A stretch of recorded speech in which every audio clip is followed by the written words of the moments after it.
Welcome to the Gangcast, aka the Games and Not Games podcast. I'm Janet Garcia, and joining me as always is Isaiah Smith. Hello. And a wahoo to you as well. Today we are talking about the games we've been playing, and then we are going to be talking about sports as background and foreground in our lives. And then depending on how much time we want to spend on that, maybe we'll do a second topic, maybe we won't. I don't know. We're gonna play it by ear. Mystery. Ooh, it's scary for some reason. It's scary. Okay. Yeah. Right before we started recording, I was, we were talking about our days, and I was like, wait, let me just throw this onto the podcast because I feel like it's relevant. I am in the very, very early stages of setting up my AYN Thor.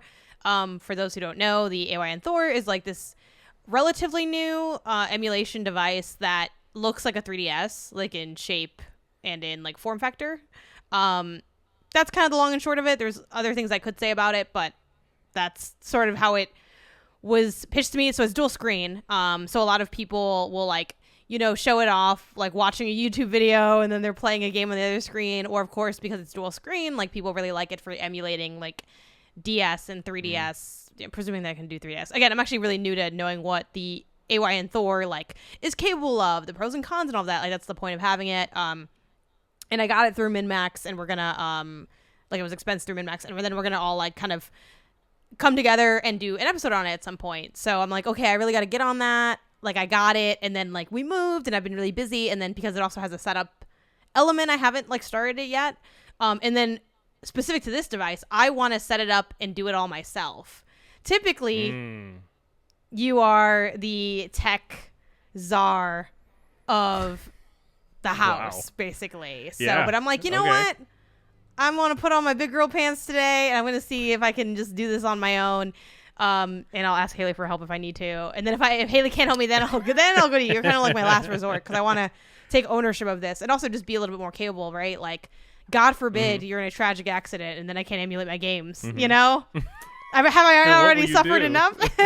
Exactly. So, I'm early phase setting it up, and I'm early enough where it's all I did is I turned it on, I put it on the Wi-Fi, and I set, language, time zone. And while I was doing those things, I was like, damn, I'm going to have to buy Isaiah one of these.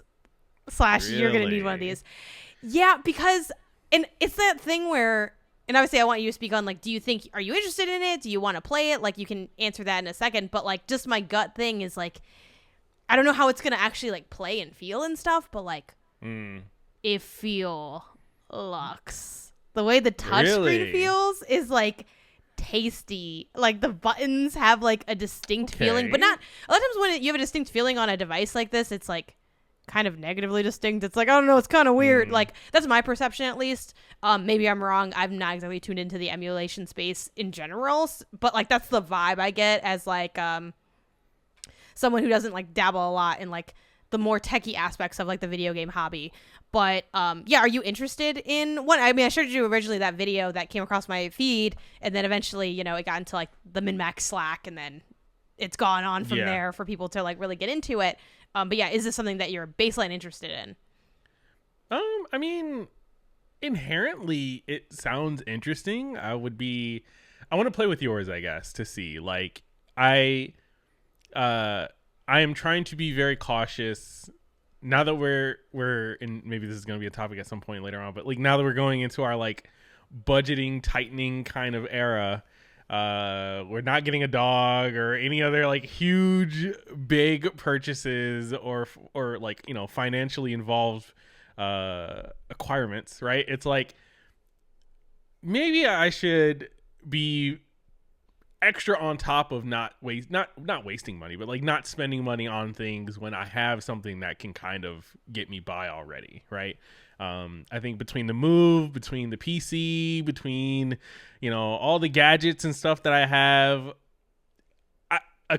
something like this AYN Thorn sounds like something that is right up my alley, but it also sounds Thor sounds like something that is right up my alley, but it could very well just be the Steam Deck or the Switch, where it's just this portable thing that I have and I'll play it every once in a while and nowhere near get my money's worth. from owning it.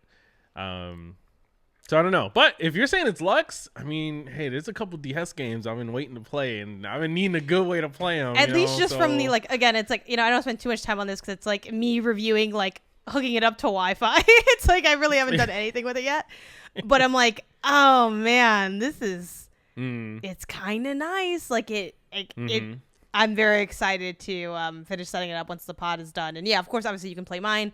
We can, share the device. We could share. I love sharing, Yeah. Yeah, you love to share. But I feel you on the budgeting aspect, but if it's a gift from your wife, that's kind of just free, I mean, that is true. Your birthday is coming I ain't gonna up. turn down gifts. Now, oh man, is it gonna be like something I put on my birthday list? That's the problem though too is it is like kind of dropping in like batches. So like it is not something that you can like. There's not enough money in the world where you can get it like tomorrow. I guess. Well, maybe someone's selling one on There's eBay always or something. enough money. Yeah. I guess probably some outside of something like that. It's not like you can say like Super Express. I'll give you an extra $100. Like it won't matter. Like they kind of just do them in batches. It doesn't take wildly long. I haven't checked on if they're still running batches. I assume they are, but But yeah, we'll maybe more on that later if we end up playing it. I'll definitely be spending time with it, and like I said, I'm already gonna definitely do some coverage for MinMax. If nothing else, even if you don't end up having your own, we can also even make it like a larger thing with like I know you set up the Steam Deck, your own and mine for emulation stuff, which I like have barely used. I played like 10 minutes of like Starfy, which still wasn't in English, and I was like, I don't know how to play this game. Yeah. And the thing that kind of puts me off on emulation on the Steam Deck is like the Steam Deck's so heavy and big that it's like I don't know. It's like it's cool that you could play like a PSP game on there, but like or I could just play my PSP game on my PSP. So it's like this will be an interesting time for me because I'm not anti-emulation because like I'm not a cop, but like I am not someone that has spent a lot of time emulating, and I am usually like an OG hardware kind of person. But the idea of something like this, like a device that's specific for it, it's smaller, it's lighter, and it's not like my PC because it's like I don't want to sit at my PC and play Mario 64. It's like that sounds kind of depressing to me. Like I don't know. But if I could sit on the sofa and play Mario 64, okay, well maybe now. Anyway, but yeah, we'll get to that at some other point. For now, are you looking to talk games? Let's talk games. I want to start out with a game you've been playing. We both have kind of picked sort of like some degree of chill games. But you've been playing this game called Proverbs.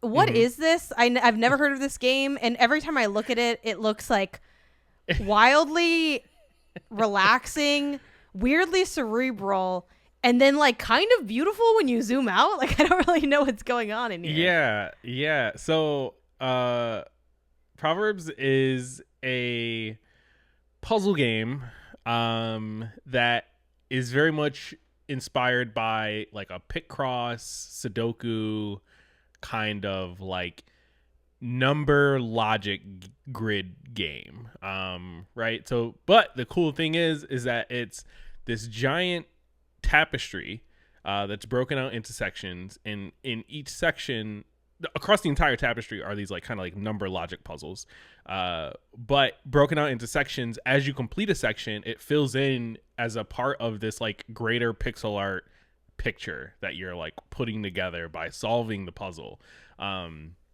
So it is very casual, kind of like you mentioned. You'd look over, it's very like kind of almost cozy to a degree, right? Like, you kind of look over as you start to kind of like build out and flesh out these like pictures, like the segments of the tapestry. You can like get like a little bit of information about like what that is in the image. So like you might get, and I think I don't know if this is built off of a real like old school piece of art or if it's something that was just made for the game.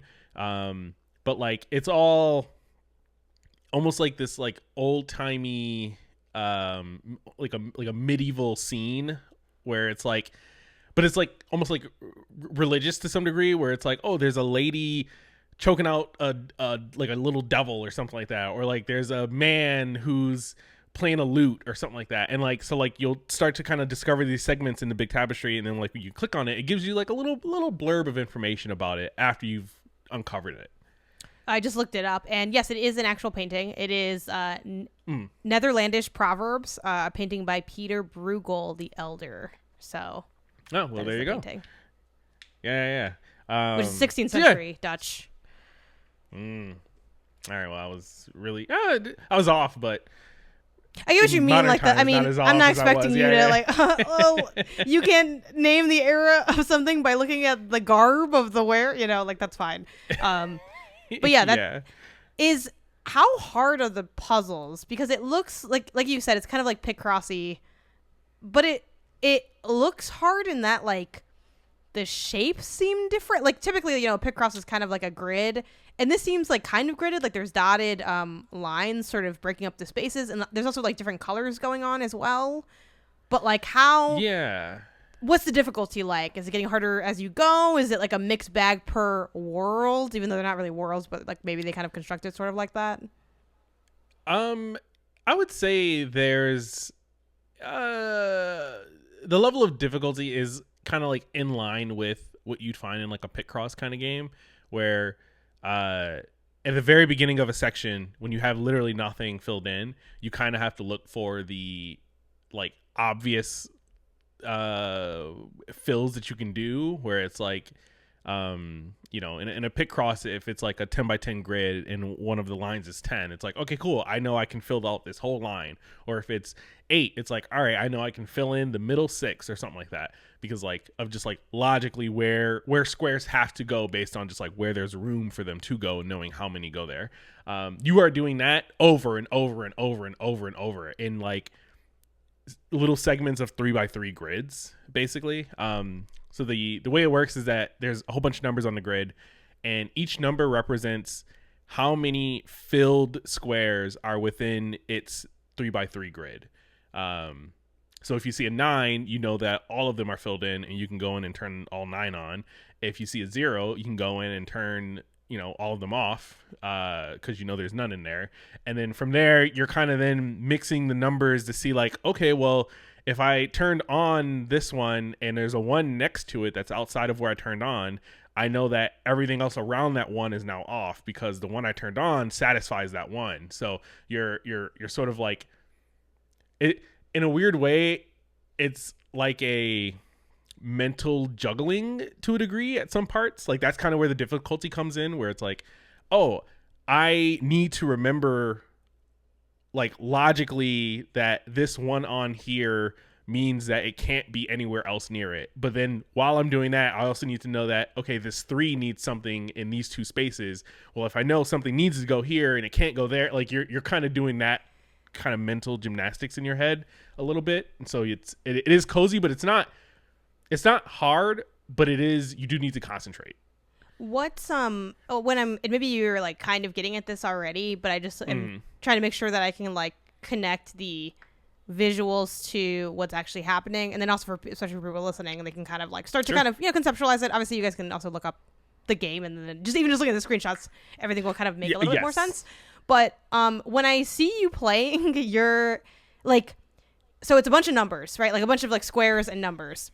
Some of them might be like dark blue, some are teal, some are like burgundy, and some are orange. But it's like when you move the cursor, you're like coloring. Like, is that just you kind of note taking? Like you're marking, like you like almost like when you have map markers, and it's, or in like Picross, you can do like, oh, I'm putting circles instead of numbers to like represent, you know, you're kind of planning out like what the solutions can be. Like, is that part of what you're speaking to in terms of like the juggling? Like, are you doing that coloring, or is that the game responding to like the numbers you're putting in or something? A little of both. So there's no like markers in the way of like a Picross or anything like that. You kind of have the board. So each section is a different shade of, is like a, you know, made up of shades of blue. To some degree, just like the shades are different enough so that you can tell like one section from the other, because they're all like mishmashed and like intertwined kind of together. They're not like, each section is not its own perfect little square or rectangle. It's like, you know, all oblong shapes and stuff like that. So they color each section a different background shade of blue. Your left click turns on a square and your right click turns off a square. So like on is that orange and off is that burgundy, like light and dark, basically. And so like as you're going through and you're painting, you're turning on the squares that you want to turn on and you're turning off the squares that you want to turn off. And so like eventually your section just becomes this like orange and burgundy until you fully fill it out, and then it populates with like the proper pixel art color. So it is a very aesthetically, it's just like a very interesting game. You're right. I guess I never thought of it as a like player, like a looking over your shoulder seeing me play kind of thing, where it's like, what is this man doing? He's just coloring dots. Like he's just, he zooms out, he sees some pictures, he zooms back in. Especially too when you look at the like video on Steam, it looks like kind of insane. Like it's like use like they zoom in, then they color a bunch of stuff like burgundy, and then they color a bunch of stuff orange, and then like eventually numbers just kind of appear. Like looking at it, it is not entirely clear like what's being done. Yeah. Now that you're explaining it, that makes a little bit more sense. You mentioned that it doesn't have like note-taking assist the way Picross does. Does it have a way to like check anything? Is there any like assist in this game that? Kind of. If you fill in some stuff that is like objectively wrong, where it's like, say again the number is 0 and you mark something on in that 0's like range, it'll turn like the number will turn red. And they'll be like, they even have a little button in the corner that pops up that's like undo errors or something like that, or clear errors or something like that. So like if you have like things that just logically are wrong based on what you filled in, you can remove those. But there is no, as far as I found, there is no like Return of the Obra Dinn kind of like, oh, you're wrong, or something on this page isn't quite right. Like it's like, if you can logic your way through it, it'll let you, and then when you go against the logic you presented, it'll tell you kind of thing. The Steam like description says this is Picross meets Minesweeper. Are you familiar with Minesweeper? And if so, like, can you speak to it? Okay, what is the Minesweeper part? Because that's I don't know Minesweeper that well, so if you could explain what it is, and then two, if you could explain like how it comes in, because I see the Picross, but I don't know that I'm seeing the Minesweeper because I don't understand what Minesweeper is. Yeah. So Minesweeper, actually, that's a much better way of putting it. Man, it's like they made the game or something. So the way Minesweeper works, which for those who don't know, it's another grid-based kind of game, where you have this blank board and you click a square, and the idea is that there are mines hidden on the grid somewhere in a battleship kind of style, and you're clicking on a square. And if you click on a mine, the game ends. But if you don't click on a mine, it'll reveal all of the non-mined squares connected to where you clicked until like you kind of bump up against where other mines can be. I know this sounds really weird, and it's really hard to actually explain Minesweeper now that I'm thinking about it. But the gist of it is that it's when you get this open space, when you reveal some area, there are numbers along where you revealed. And each of those numbers represent how many adjacent tiles has a mine in it, if that makes any sort of sense. So, if you have, we'll simplify this down. If you have a 3x3 grid, and in the bottom left corner is a 1, you know that in the middle left, in the middle, or in the bottom middle, so in one of those 3 spots is a mine. You don't know which of those 3, but you know it's in those 3. And if you do know where the mine is, then you know it's also not in those other 2 spots. So that is 100% actually just the same like logical puzzles you're doing here. You're just doing it on a much simpler scale and over and over and over and over and over. So yeah, if you love Minesweeper, check this game out. It's gonna be for you. This seeing you play this like kind of took me by surprise. Not like wildly so, because you have dabbled in like, we had I forget if we've talked about it on the podcast. I assume we did a Jigsaw Dreams episode, but maybe we didn't. I don't know anymore. I'll have to look into it. But it's a jigsaw puzzle. Literally, it's just a jigsaw puzzle game. But it's a great one if you like. Honestly, it's funny because if you like jigsaw puzzles, I tell people to play it, and also tell them to play it if you don't like them, because I do find it to be like it kind of smooths out the experience of doing a jigsaw puzzle in a cool way.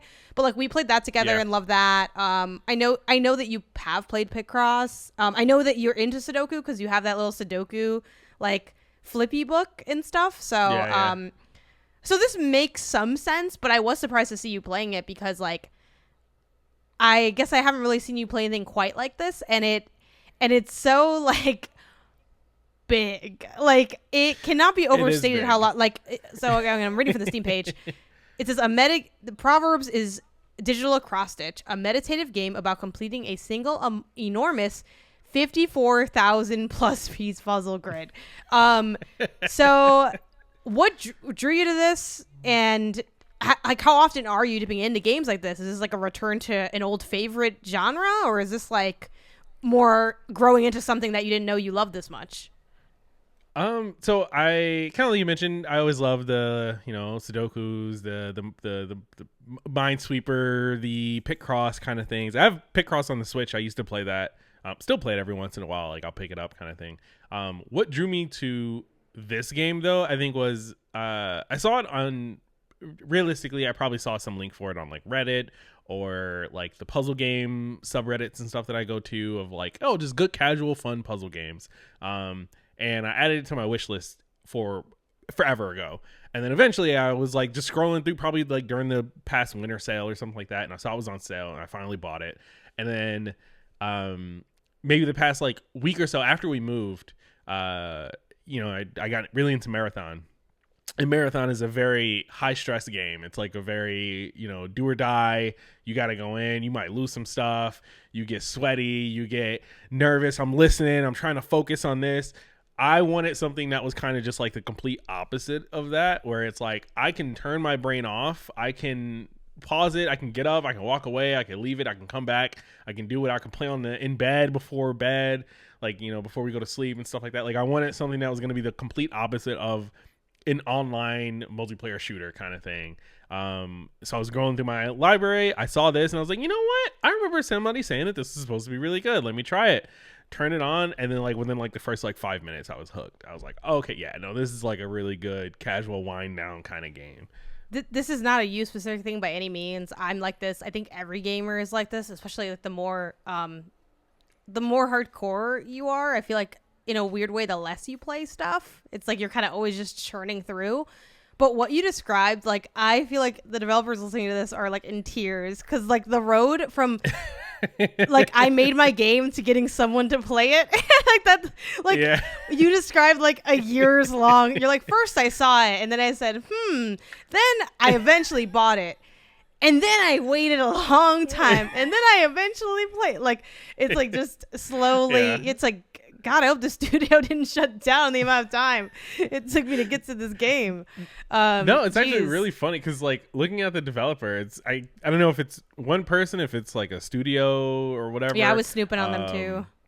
They have a bunch of other, I guess they call them like kind of mosaic puzzle games. Yeah, and I'm like, this is awesome. As soon as I finish this, I'm definitely gonna get another one just to kind of like have in my back pocket, It doesn't seem like it is. I'm guessing they kind of like landed into this niche. Hopefully it's one they're enjoying. I always not worry, but I somewhat worry about like, hey, do you really like me in this kind of game, or did you feel like you can find success and then you kind of like whatever? Because their first game that's on Steam at least is a game called Logic Town, which is still a puzzle game, but it seems very different, and it has my name in the description. Are you seeing this? It says, does Jim, it's called Logic Town. Does Jim like chocolate cake? Was Janet wearing a hat? Solve exhilarating mysteries like these in Logic Town, a relaxing coffee break puzzle game of pure deduction. I'll wish this that too. That sounds kind of fun.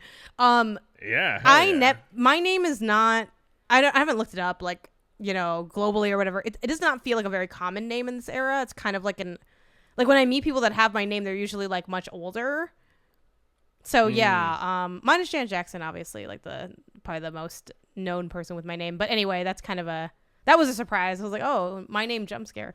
But they've seen that they do a lot of these mosaic-y things. Without hurting my feelings, would I like this game?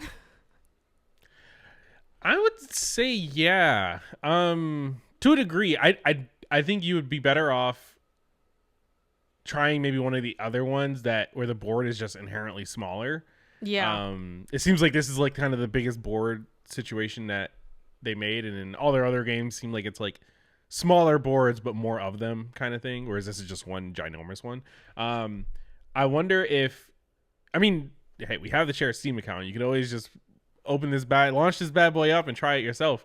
But I think you would like it in the same way that you liked Lotto Knots or Squeak Cross or any of these kind of like, again, wind down is so good. kind of games, you know? I gotta finish Squeak Cross. I guess I should probably finish Squeak Cross before I start the 50,000 piece puzzle game.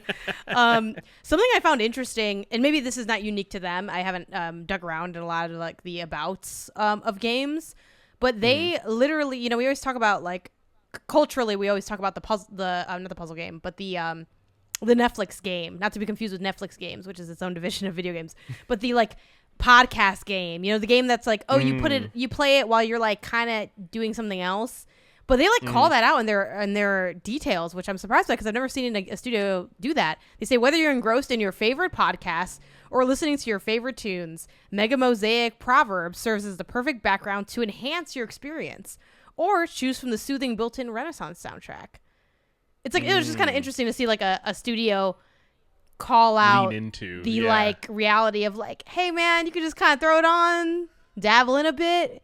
Maybe you want to lock in, maybe you don't.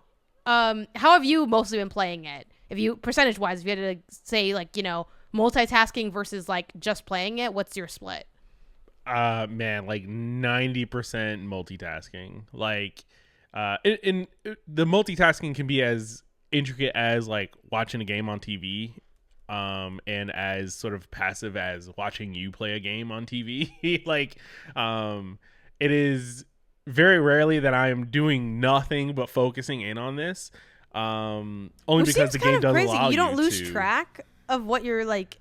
No, because you're thinking in 9 squares at a time. That's kind of the beauty of it. And then like that 9 square eventually builds into a whole section. That section builds into a whole scene, and then the scene builds into the whole tapestry. I'm looking at the again. I'm kind of just like eyeing screenshots, like getting to know the game beyond just what I've seen like over your shoulder, like.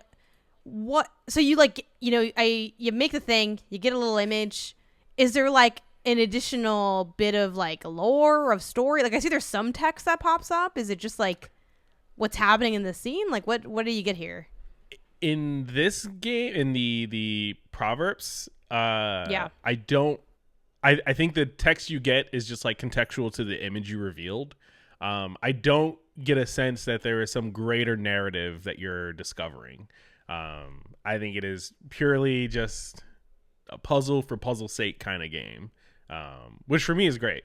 And I also did like clicking through their other games. There's Mosaic of the Pharaohs, which is like another game that they made. It's newer. It came out last year as opposed to November of 2024, which is when Proverbs came out. Mosaic of the Pharaohs, 60,000 plus puzzles. So they did make a bigger one at some point.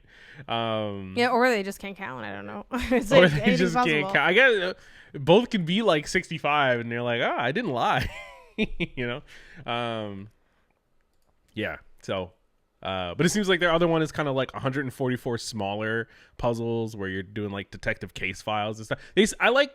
Honestly, I kind of like when a developer like this comes across my way, where it's like, okay, I see that you're going for like a niche kind of thing. I respect that, and I'm gonna now keep you on my radar so that I can follow along with that niche.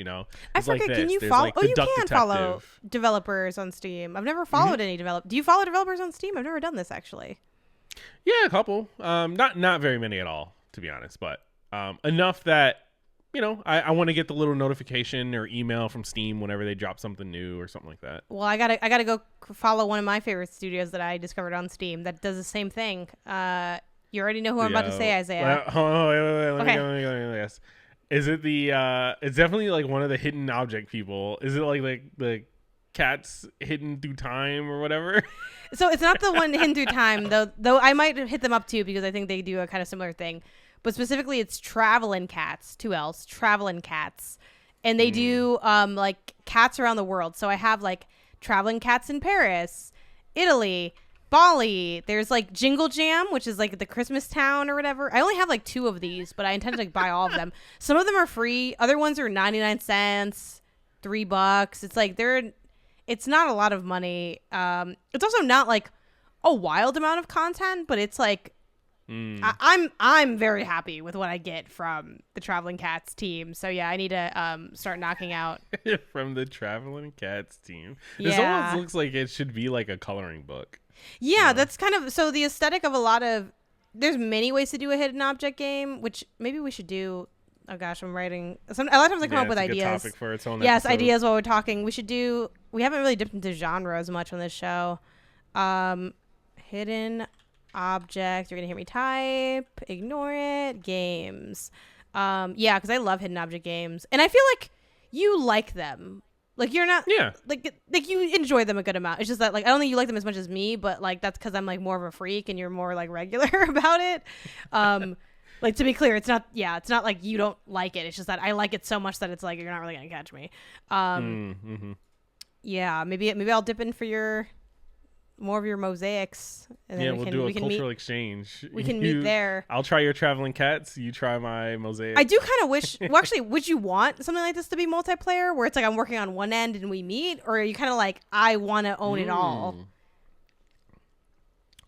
Because then it could be like a shared world kind of thing. Like, ooh, like you found this part of the town. Like that could be kind of cool. I think something like this would. What I would love, man, this is maybe an idea I'm going to steal, is like you know how maybe like 2 weeks ago or something like that, I was trying to ask you like, what are some like good games that I could like bring to our work happy hour kind of thing? Like everyone's remote, we're all working from home. Like what's something that we could just do together? I think an online version of this where it's, you know, as big or, you know, maybe there's a couple different like image it like boards or levels, like some that are like pretty small, some that are just ginormous, and like you and 6 of your friends could just go on, everyone just kind of like picks a different corner or something to start from, and eventually over time you eventually fill it up. I think on that would actually be fantastic. I just remember for your work happy hour stuff, you can probably Google your way into finding it, but when I was praising Jigsaw Puzzle Dreams, somebody brought up another like an online browser-based jigsaw thing that you could do. So that could be good for you and your coworkers. Because I know specifically for that request, you were asking for stuff that could be like more browser kind of based, where it's like, oh, you don't have to teach people what Steam is if they don't like know, you know? So you can probably find that and do that together, and that would be fun. Other stuff we've been playing, we are both now officially playing Spirit City Lofi Sessions. Yeah. A game that I honestly forget the name of a lot because I end up like mixing it with like a bunch of other games for some reason. Because I think like Spirit Swap came out not that long ago, which I still want to spend some time with that. A puzzle game that my friend Jenny worked on. But Spirit City Lofi Sessions is a game that came out 2 years ago. It is an idle game, and it is a Pomodoro centric idle game. So if you're not familiar with the idle game genre, it is a game that plays itself, as the name kind of implies. There's many ways to do idle games. Sometimes it's literally just like you turn it on and it's just going. They often like have crossovers with other genres. So sometimes you might have an idle game that's also a clicker. You might have an idle game that is like a farming game where you just kind of do the input, and then like the idle part is maybe how the plants grow, and they grow in like a real time kind of thing. The point of these games is usually like mostly twofold. One, to just kind of have something going on in the background, kind of a cousin to your mosaic game in a way. And two, like a productivity thing for a lot of people, where it's like, oh, you can kind of have that psychological body doubling or the sort of motivation of here's a digital thing happening and I can kind of like check in on it during my breaks or whatever.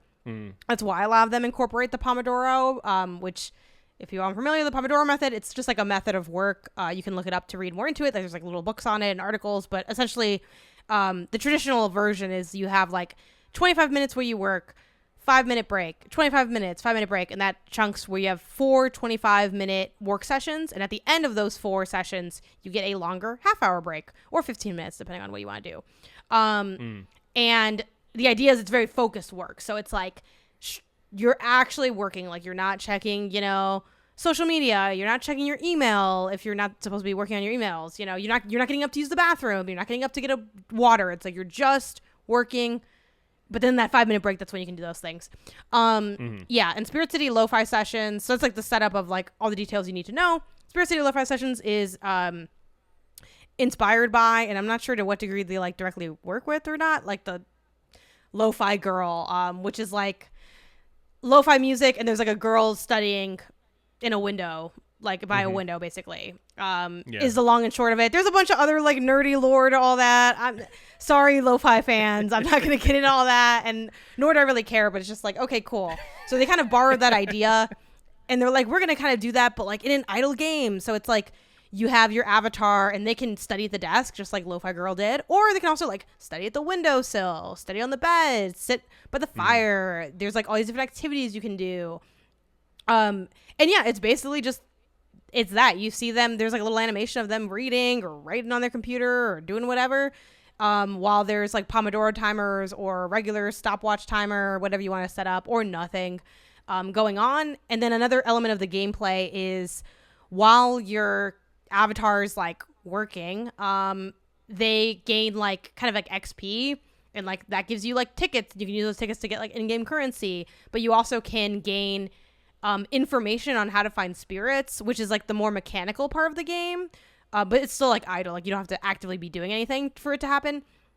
But it's basically like kind of like a almost like a Pokemon catcher kind of thing, where it's like, oh, you're trying to like lure the spirits in, and you know, like one hint might be, oh, there's a spirit that really loves, like, I noticed something when I was drinking my tea. I heard like a rumbling, and it's like, okay, that's kind of your hint as the player of like, maybe if I drink tea for a while in the game, a spirit will appear, and then like you'll get that spirit, and you know, it's like a fucking teapot or something, and then like, boom, you continue to go on. They have a bunch of DLC for it now.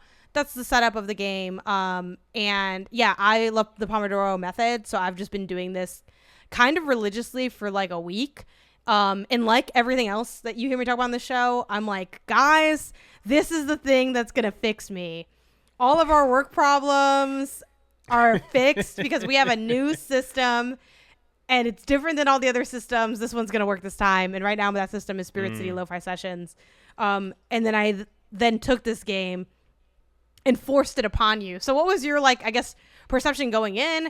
How have you been enjoying it? I think you've been playing it for like a day or two now. Yeah. No, it's good. It's, you know, I remember doing like the Pomodoro method in like college or high school or something like that. And then I fell off of it for a long while. And then I met you, and you kind of like brought me back into the Pomodoro method again. You revitalized it in me. Because yeah, it's just like a really good, productive way to get some stuff done sometimes. And you know, I also really like lo-fi music, right? I'm that person who's got Lo-Fi Girl on in the background while I'm working or doing something like that. I got my playlists on Apple Music that are just like kind of instrumental, stream beats kind of music that I can play and just kind of like zone out to and focus to. And so this is just a gamified version of that. I would see you play it. I'd hear it. I'd hear this like train noise come from your computer every once in a while. I'm like, what is going on over there? And you're like, oh, it's, you know, just Pomodoro, you know, so I'm on my break, or I'm about to start my session again or whatever. And I don't know, it was, I think it was like, maybe like, again, like 2-3 days ago, something happened and I really needed to get some work done. And I was just looking over at you getting work done, and I was jealous. I'm not going to lie. I was so jealous. I'm a hater. I hated seeing you check things off and make progress. And I was like, I want that same experience. I remember you standing in the doorway of our room / my office. Yeah. I was like, hey, what are you using over there? Yeah. A hard day at work. Type, you know. Yeah, that's really funny. And also you mentioning that, I'm like, oh, I forgot to mention the most obvious thing. Yes, it has like lo-fi music built into it. And it's done so that like it's like DMCA free. So if you're a streamer and you want to stream it, you should be able to without getting like a copyright strike, which is really cool. Cause that's cool. Co-working streams are like another popular like niche within like Twitch and other streaming platforms. So like this is also great for that. Yeah. Yeah. How, like, to what degree? So like, something I kind of touched on is like it has all this like customization. You can make your little avatar, you can decorate your room, you can like, you know, do all these extra things with like the in-game currency and the stuff you get. Like, to what degree does that speak to you? Are you kind of just like default settings, but I like having a timer and like a person I can look at? that kind of looks like me. Pretty much. I am definitely not one to do a lot of decorating and everything. Like even, even in my most cozy decorator kind of mood with like Animal Crossing New Horizon, it was kind of like, what's just like the most non-girly thing I could get, and I'll just throw that in my room, or I'll put that on my island. Same idea here for the most part. Free It's like yourself. I threw my hoodie on, I threw my sweatpants on my character. I got a little like Goo Man as my little pet, and I'm honestly good there. Out of to give back to you in a way, I'll like try to remember to click the tickets, which is like the in-game currency that you unlock by just like having the game running. And I'll like look through the little spirit decks to see about like hints of like what I can do to unlock new spirit friends or whatever. But like I personally do not have such a strong care there. It's like it doesn't hurt. Again, I got a 5-minute break. Oh, okay, cool. You also know. I saw you changed your rug. Don't lie on this podcast.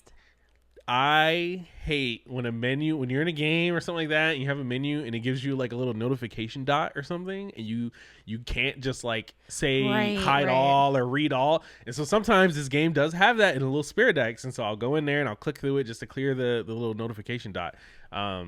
So that I'll give you that. I'm not gonna be going in doing like you. Like you're in like space or something. Like your room has like the galaxy outside the window and all this other stuff. Yeah, that's gonna be too much for me. I will say I actually haven't decorated as much as I normally do.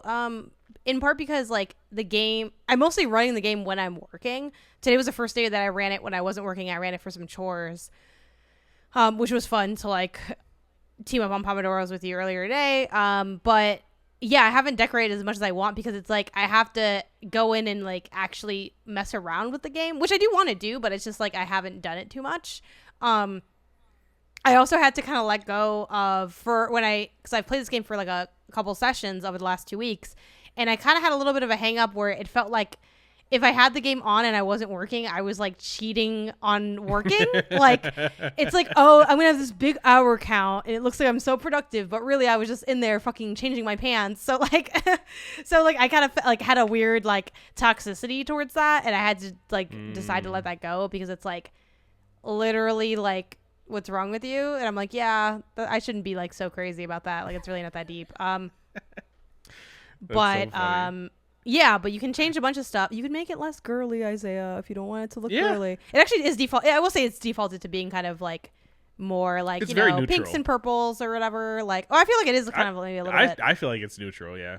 Maybe I made it pink and feel I feel like maybe I did actually adjust some more stuff than I thought, but it can look like a bunch of different ways, which I think is really cool, and it has DLC as well, which I preemptively bought, but I haven't spent a lot of time in. But it gives you like additional settings, so I have like a kitchen space where it's like I can like chop vegetables, and I have like a train, I think, and like some other stuff. I forget now because I got them all.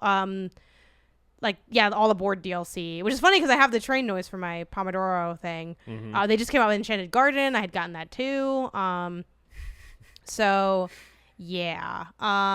Okay, it looks like they do have some type of maybe collaboration with the Lo-Fi Girl channel, because it says featuring music from Lo-Fi Girl on the Steam page, so I'm guessing that they have some type of thing going on there. But yeah, like I feel like there's a lot here to dig into. Now that I'm playing more of it, a few of the cons are like starting to pick up a little bit more. Like I'm noticing just like a couple like really small things, like I wish they let you save your outfits as like presets. Like you can have up to 4 avatar presets, but they're like, they seem more designed for like, I have totally different avatars. It's like, oh, I have like a girl and then like a monster or whatever. Like it doesn't auto, like when you go to preset 2, it doesn't automatically have like your body that you made in preset 1.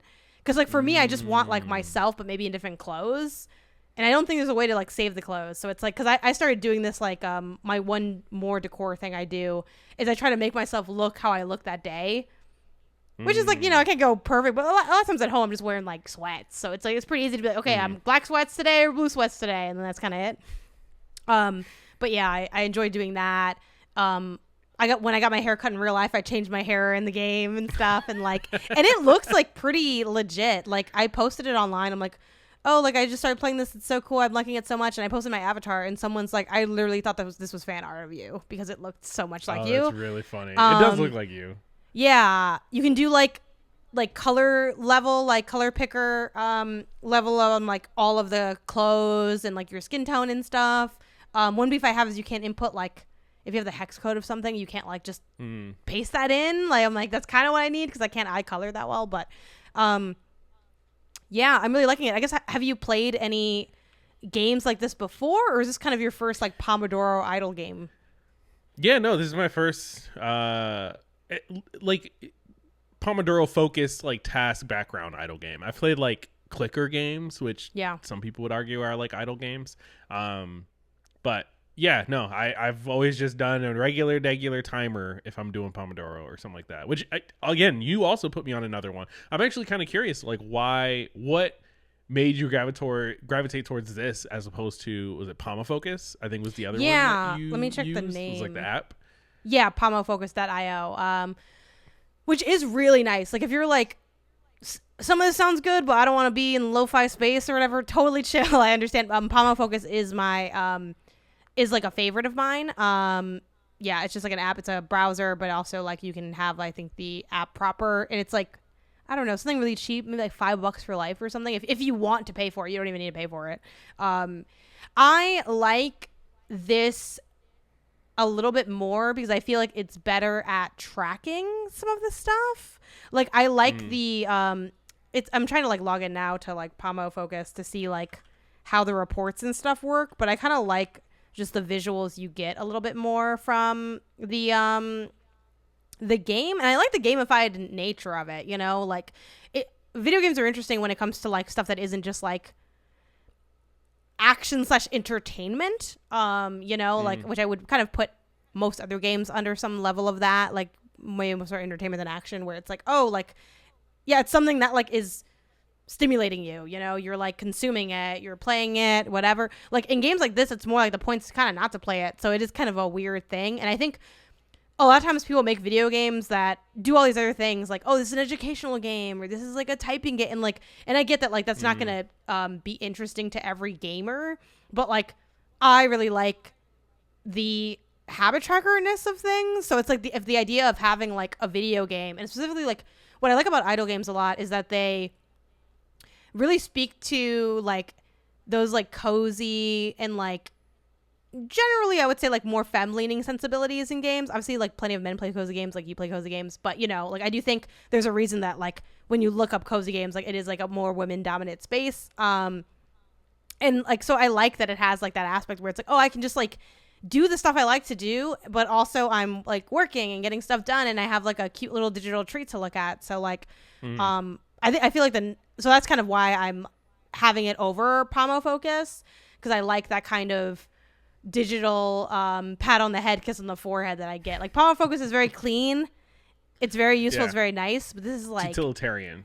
This kind of has a little bit more, and I also, this has the Spirit City Lo-Fi game has like also other stuff that PomoFocus doesn't have. Like you can have a habit tracker in there, you can also have like a journal in there, so you can do a lot of stuff. Like I remain very, very impressed by what it is, but I will say if you're maybe like ready to be into a like little idle game kick, I don't know that they have a Pomodoro timer. They might have added one. I know they were going to try to set some of their stuff to Pomodoros potentially, but you have to check out Rusty's Retirement and see if you like are drinking the Rusty's Retirement Kool-Aid, because I was a big fan of that game when it came out also 2 years ago, and a lot of people were. It was kind of like, it was like a weird breakout hit, and it's like it's a great game, so I don't want to like discount the game, but it is kind of an interesting of like, what about it like kind of broke through the idle game noise, because there's like many games that do this kind of thing, but you know, and I think a lot of it is like how beautiful the sprite work is in Rusty's Retirement. Like it's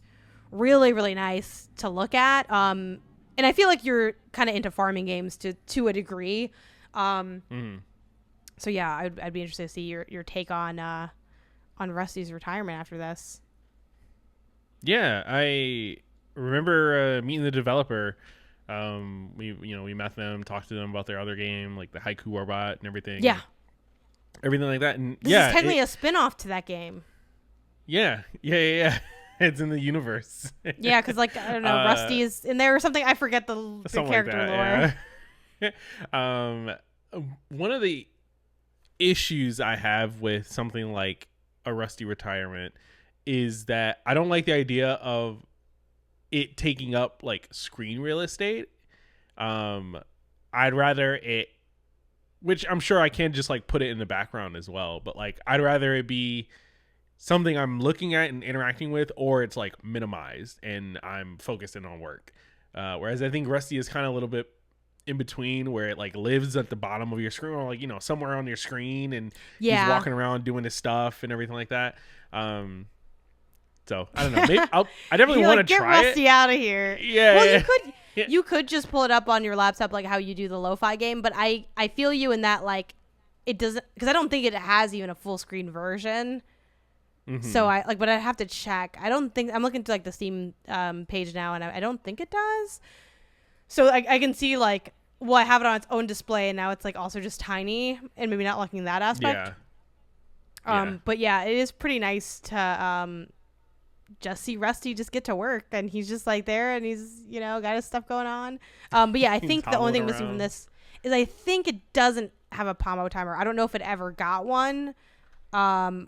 Maybe it did in an update or something, because this one I only put 32 hours in, which would be like a lot for any other game, but again, it's like an idle game, so like I don't know. I spent enough time with it, but I wasn't like wildly, you know, didn't play it for like weeks and weeks on end.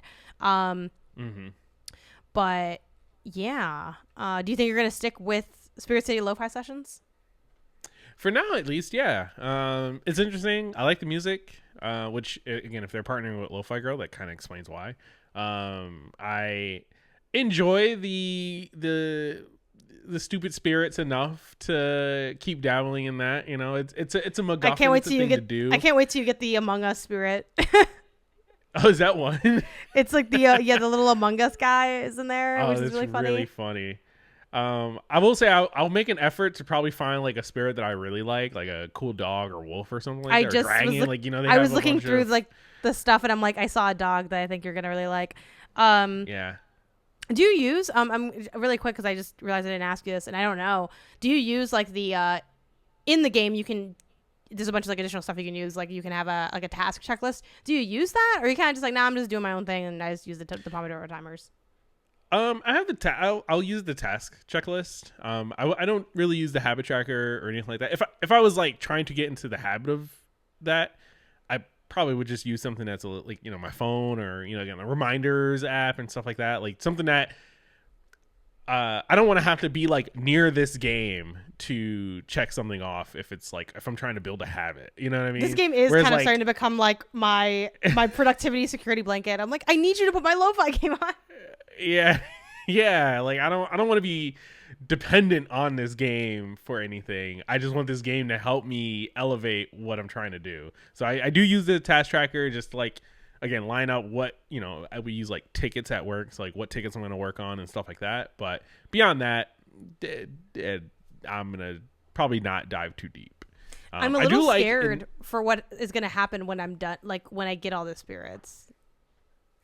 I imagine they'll keep coming out with more. You know, you'll get them all for a bit, and then I just get fired from work. But sorry, you were gonna say something. I cut you off by accident. Oh, one of the things that I really like that they do, and I love this in any of these kind of like task focus kind of apps and stuff, is that they also have like miscellaneous background noises that you can add on top of the lo-fi music. Like you could do, you know, a coffee shop, or like a kitchen, or typing, or, you know, cars, or, you know, whatever, weather, rains, wind. Like you can add those sort of sound effects, everything on top of the lo-fi music, which is really cool. Like, you know, I know one thing we used to do all the time, since we work from home, and sometimes we just want to feel a little social without, you know, having to leave the house, is if I'm in like a work session or something like that, I'll just put on like coffee shop noises. Like I'll find like a 4-hour YouTube video or something like that just has a bunch of loops or coffee shop noises, and I'll just put that on. I'll put it just loud enough that I can hear it without being like distracting, and then that's perfect. Like that in one thing, and then my computer playing music in the other is like the perfect kind of blend. This just has it all in one, which is actually pretty cool. Yeah, it's been pretty fun, so I'm definitely gonna stick with it. I'm looking at, and one thing I like is that it's also on Mac because that's where I play. Like that's the other not issue, but like I've been really enjoying my idle game like era. That started with Rusty's retirement, and I've like dabbled since then. But because I work on a Mac, I prefer when it's just on Mac because then I can just have it be seamless versus like having to like toggle over to my PC. And this is available on Mac, and so is Rusty's Retirement, which is really cool. I'm checking now to see there's a game that my colleague Leo Vader over at MinMax is really into, and it is on Mac. Something we should try next. Even though I feel a little guilty because like Leo, I don't think you're listening to this, but if you are, I'm sorry I have not come to your game yet. He's been doing like virtual co-working via this game called On Together, which it's funny because the subhead is virtual co-working. That's the name of the game. And he's been really liking it. He's been like doing that with one of like his close friends. The reason I haven't really been interested in doing it is because I'm like, I don't know if I want to like, because it's more like you're in the virtual shared space. Like you can kind of like talk to each other and stuff. Cool. And I'm like, I don't know that I want to talk to anybody when I'm working. Like I kind of just want to like, but you can also like have it kind of be like a shared Pomodoro thing. Like I was talking about, like we were setting the timer at the same time. Maybe you and I should hit up this On Together thing. Which I know is counter to my I don't want to talk to anybody, but I feel like me talking to you, that doesn't count as us talking. You know what I mean? Because we like live together. It's kind of like a different vibe. In a way, like I don't know. It's kind of like that. Like none of my social battery drains when I speak to you, so it's like kind of different to me. But yeah, maybe we should try that next and see what's up because I know he's been pretty hot on it. He has like 1 million hours in it. He has 180 hours in this game. This game came out. That is impressive. It came out in January, so like I'll give you that. But like, this man is about to own MinMax with how much he's working. You can play basketball. Hold on, wait a minute. Meanwhile, Ben only owns the game. So Ben, watch your fucking back, buddy boy. Leo's coming for your company. All right. It's kind of and you can play. Yeah, because you can do like mini games and stuff. But I also don't know if that'll end up feeling like too distracting. So like, but I should at least spend time with it, even if I don't go to Leo's world specifically. I guess I didn't want the sort of pressure of like, do I need to be on like comms and stuff ready to go? Like I don't know. Like I just kind of want to like whatever. But we can experiment in there. And then if I'm like, oh, I don't like this, I won't be worried that I'm offending you because it's like safe space. You know what I mean? Like, so yeah, we'll have to check that out. But again, the games that we talked about were Proverbs and Spirit City Lofi Sessions. Proverbs was that giant mosaic game, and Spirit City Lofi Sessions was the idle game where you're Pomodoro tracking. Any final thoughts on our two chill, but like in a weird way mentally stimulating games? No. Yeah, definitely check them out. They're both fairly cheap, like between $5 and $15 depending on which game and how much DLC you want to get and stuff like that. But like check them out. There's trailers on the Steam pages. What you see is what you get, I think, for both of them. So if either looks interesting, you kind of know what you're getting into. All right, y'all. You can find me in Spirit City. And now for Not Games, we are talking about sports again, because we like to talk about sports. This time we're talking specifically, though, about sports as both background and foreground. So, by that I mean like having something just kind of on versus like how actively you're watching it. Obviously, we've talked a lot about soccer. Like I would say is probably the biggest sport that we've talked about, or like the sport we talked about the most. We might mention like one or two things about soccer here, but primarily I want to talk about baseball and basketball because that's what you've been really getting into, Isaiah, and I've been getting into it by osmosis within the apartment. Before we get into those topics, I want to zoom out and ask you, how often was sports on in your house growing up? Never. Like literally never. Never? It was not a thing. Holy cow. No, not at all. Like my brother enjoyed playing. Like we were more likely to play a sport than watch a sport growing up. My brother was like really big into basketball. I played rugby and basketball. My dad was not an athlete at all. He would, every year we'd all like watch the Super Bowl kind of thing, right? But like as far as day to day, week to week, season to season, even there was never any sports games on in the house, ever. It must have been hell growing up in that home. No, I'm just kidding. But that's a little surprising to me. Wow, that's like kind of crazy. I think I did probably know that just because at a certain point I feel like we have had every conversation that you could possibly have. So I think you have mentioned that, but it is still like a little surprising to hear the degree to which it wasn't like on at all. Especially with you like having grown up in Buffalo with like the Bills, which is like probably the most intense NFL fandom. I mean, obviously like you could argue like Patriots or whatever and all that, but Bills is definitely up there. If you're talking like top fandoms, you're naming the Bills if it's NFL, and you might name the Bills if you're just talking about fandom in America in general. Yeah. Yeah. Did that make you all like the odd man out in the neighborhood, or is it just kind of like no one really cared, or like what's? I think it was one of those things where the greater Buffalo area definitely followed the Bills. To a degree, the Sabres. I think we have like a minor league baseball team and stuff like that. Like it is a sports city. Don't get me wrong. We used to have a basketball team, like an NBA team, like back in the day and everything. Like it is a sports city for sure. But like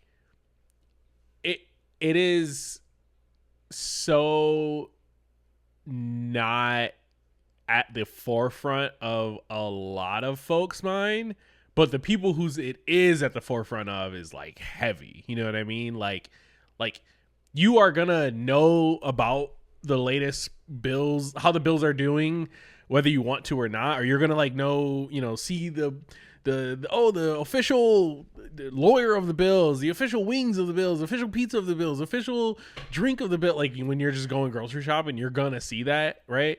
But like, unless you come from a family of watchers, that's kind of where it ends. Like you might have some paraphernalia, you might have a jacket, a blanket, or something like that, but like, unless you come from that type of family, that the Bills holiday special, whatever movie we watch, where it's like, every Sunday we're watching the game, we're going to a game, we're going to Orchard Park to see the Bills play and everything like that.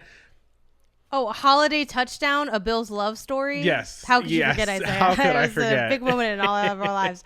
Yeah, I watched that for remapped of a show called My Turn. It's a movie podcast, and that was one of the movies we watched. Yeah, it's a special time over there. We're always, I don't know what's gonna come up on the file. For me, we were sports. Sports is a big deal. I mean, it wasn't like so crazy that it's like nothing else was happening, and it wasn't like a big party vibe either. You know my dad a bit at this point, and doesn't really have. I mean, he maybe did like party a bit when he was younger, but he's not really like a big gathering kind of guy. Growing up though, like my uncle lives. I grew up in Chicago. My uncle lives in Chicago as well. I actually have a good amount of family that either was in Chicago or is in Chicago. But him and my dad were like pretty close, and like my uncle would come over like pretty much every weekend, which it's really sweet now because I live in the same city as my brother Edwin. We mention him on the show all the time. He listens to the pod. Shout out to E. And he comes over all the time. Definitely more than my uncle did, but it kind of has like a similar vibe. And it's like, that's kind of nice. It's cool to have sibling relationships where you're getting along. But yeah, my uncle and my dad were cool, and my uncle would often come over to like watch sports with my dad.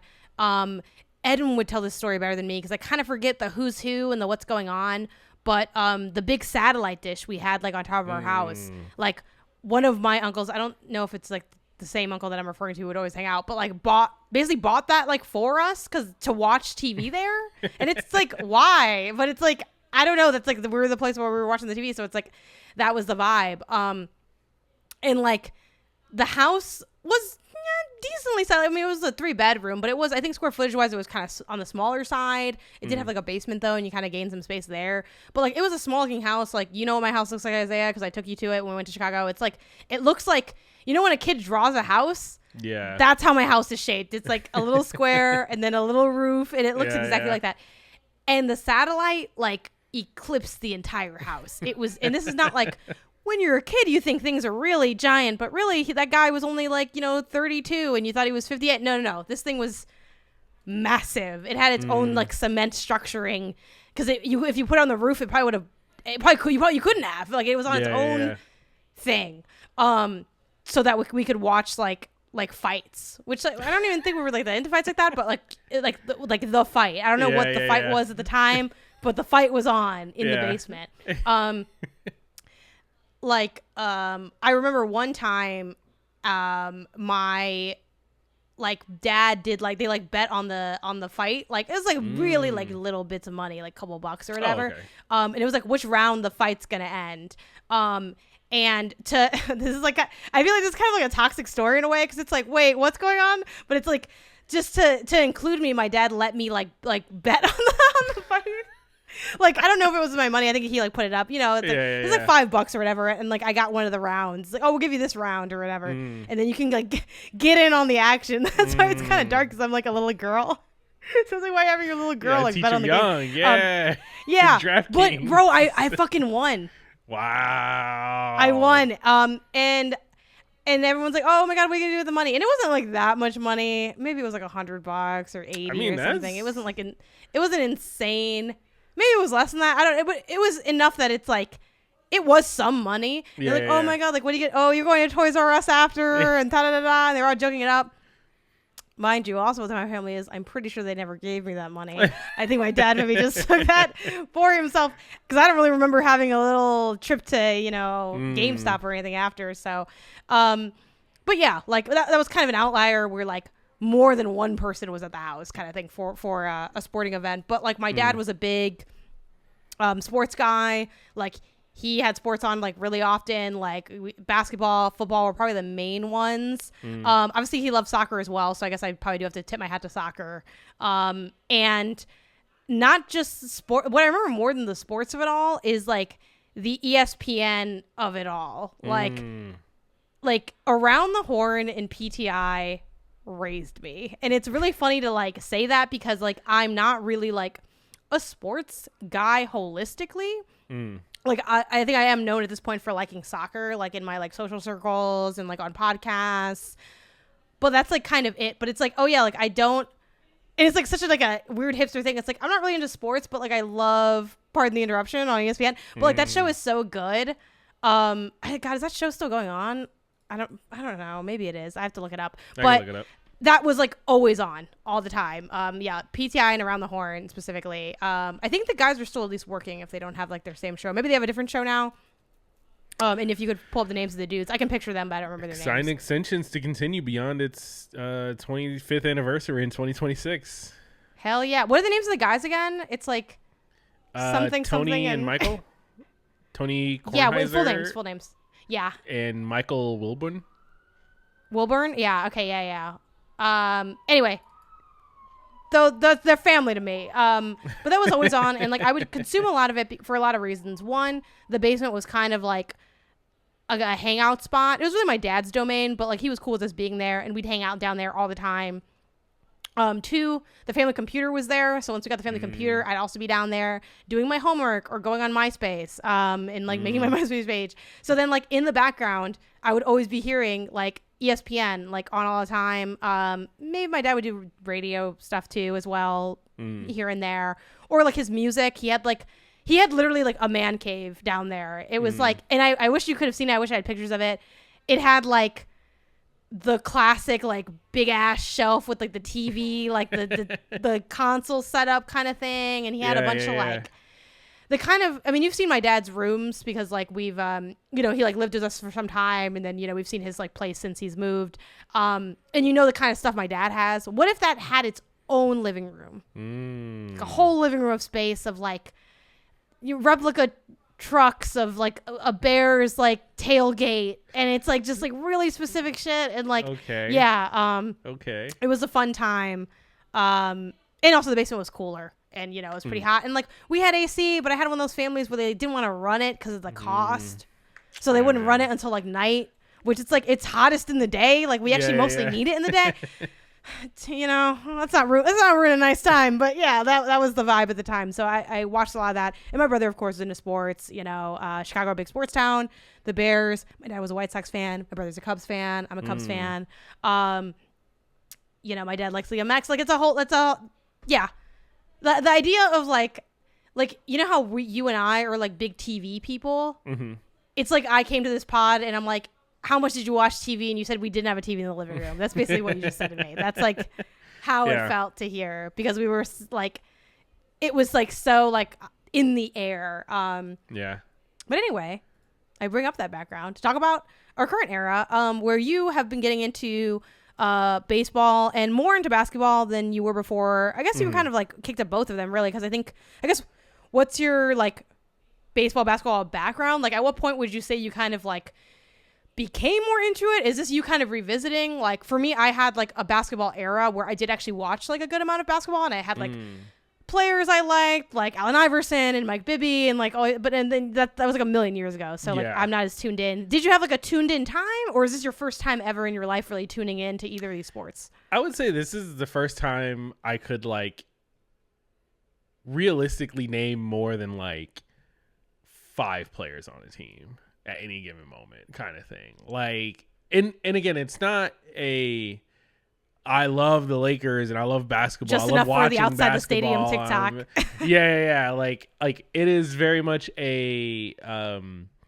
situational osmosis kind of thing that I'm having now, where it's like, okay, well, like, this year the Lakers are pretty good. It was fun to watch them. We had Luka, we got LeBron, we got Austin Reeves, we got the everyone else, Rui, and all the other players, right? Again, I can name a couple, but more than that, it's like, okay, now, like, not only are there like key players like in the league that we have that like are doing something, again, like LeBron and Luka, these like bigger stars, but then also like we made it to the playoffs, and so it's like, all right, cool, let me watch the playoffs games, like that's going to be going on for a couple weeks, hopefully, if we continue to make it, and so there's just like inherent kind of like social credits that you can kind of pick up by just like watching the game, being aware of who's playing who, how people are doing, who's making it to the finals, who's not, who's getting who's getting kicked out, and so like as far as basketball goes, that's kind of where I'm at there.